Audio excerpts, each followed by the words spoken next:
രണ്ടാഴ്ചക്കാലമായി 24,000 അടി ഉയരത്തിൽ കുടുങ്ങിക്കിടക്കുന്ന റഷ്യൻ പർവ്വതാരോഹക മരിച്ചതായി സ്ഥിരീകരിച്ച് സ്റ്റേറ്റ് സെക്യൂരിറ്റി ഏജൻസി. റഷ്യൻ പർവ്വതാരോഹകയായ നതാലിയ നാഗോവിറ്റ്സിനെയാണ് പർവ്വതാരോഹണത്തിനിടെ അപകടത്തിൽപ്പെട്ട് മരിച്ചത്. നതാലിയയുടെ മകന്റെ പ്രത്യേക അപേക്ഷ പ്രകാരം ഏജൻസി പ്രദേശത്ത് നടത്തിയ തെർമൽ ഇമേജിംഗ് സർവേയിൽ മനുഷ്യജീവന്റെ സാന്നിധ്യം കണ്ടെത്താൻ സാധിച്ചില്ല. തുടർന്നാണ് ഇവർ മരണപ്പെട്ടതായി ഉദ്യോഗസ്ഥർ വെളിപ്പെടുത്തിയത്. കിർഗിസ്ഥാനിലെ വിക്ടറി പീക്കിൽ 22,965 അടി ഉയരത്തിൽ 24,406 അടി ഉയരമുള്ള ഒരു കൊടുമുടിയിൽ കഴിഞ്ഞ 14 ദിവസമായി കുടുങ്ങിക്കിടക്കുകയായിരുന്നു റഷ്യൻ പർവ്വതാരോഹകയായ നതാഷ. നാഗോവിറ്റ്സിനെയുണ്ടായിരുന്ന പ്രദേശത്തെ തെർമൽ ഇമേജിംഗ് ഡ്രോൺ സർവേയിൽ അവർ ഇപ്പോഴും ജീവിച്ചിരിപ്പുണ്ട് എന്നതിന് സൂചനകളൊന്നും തന്നെ കണ്ടെത്തിയില്ലെന്ന് സ്റ്റേറ്റ് സെക്യൂരിറ്റി ഏജൻസി ബുധനാഴ്ച പറഞ്ഞിരുന്നു. ലഭിച്ച വിവരങ്ങളുടെ വിശകലനത്തിന്റെ അടിസ്ഥാനത്തിൽ പ്രദേശത്തെ കാലാവസ്ഥയും പ്രത്യേകതകളും ഉൾപ്പെടെയുള്ള ഘടകങ്ങളുടെ അടിസ്ഥാനത്തിലും നാഗോവിറ്റ്സിനെയുടെ സ്ഥലത്ത് ജീവന്റെ അടയാളങ്ങളൊന്നും കണ്ടെത്തിയില്ലെന്നും ഏജൻസി പ്രസ്താവനയിൽ വ്യക്തമാക്കുകയും ചെയ്തു. രക്ഷാപ്രവർത്തനങ്ങൾ പുനരാരംഭിക്കണമെന്ന് അവരുടെ മകൻ അപേക്ഷിച്ചതിനെ തുടർന്നാണ് സർവേ നടത്തിയത്. ഇറ്റാലിയൻ പർവ്വതാരോഹകയായ ലൂക്ക സിനിഗാസ്ലിയ ഓഗസ്റ്റ് 15-ന് ഇവരെ സമീപിക്കാൻ ശ്രമിക്കുന്നതിനിടെ മരണപ്പെട്ടിരുന്നു. കൂടാതെ ഒരു രക്ഷാപ്രവർത്തന ഹെലികോപ്റ്റർ തകർന്നു.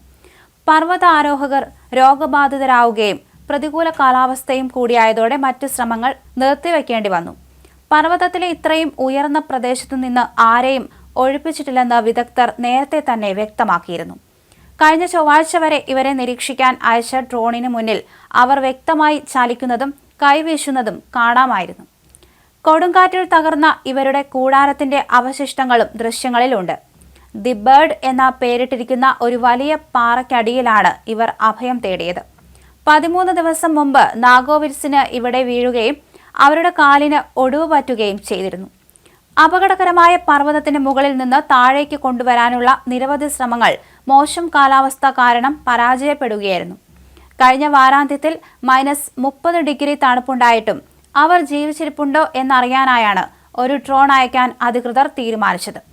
ജീവന്റെ എന്തെങ്കിലും സൂചനയുണ്ടെങ്കിൽ ഒരു പ്രത്യേക ലൈറ്റ് ഹെലികോപ്റ്ററും ഒരു ഇറ്റാലിയൻ സംഘവും തയ്യാറായിരുന്നു. പിന്നാലെ അവരും ഉദ്യമം ഉപേക്ഷിച്ച് സ്ഥലം വിടുകയായിരുന്നു.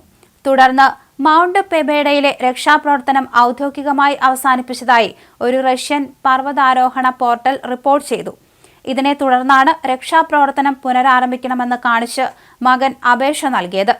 പർവ്വതാരോഹണകർ ജീവിച്ചിരിപ്പില്ലെങ്കിൽ അവരുടെ മൃതദേഹം പുറത്തെടുക്കണമെങ്കിൽ കാലാവസ്ഥയിൽ മാറ്റം വരണം.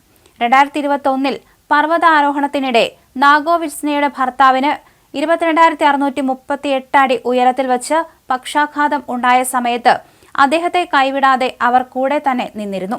എന്നാൽ ഭർത്താവ് മരിക്കുകയായിരുന്നു. ഇയാളുടെ മൃതദേഹം ഇതുവരെ കണ്ടെത്തിയിട്ടില്ല.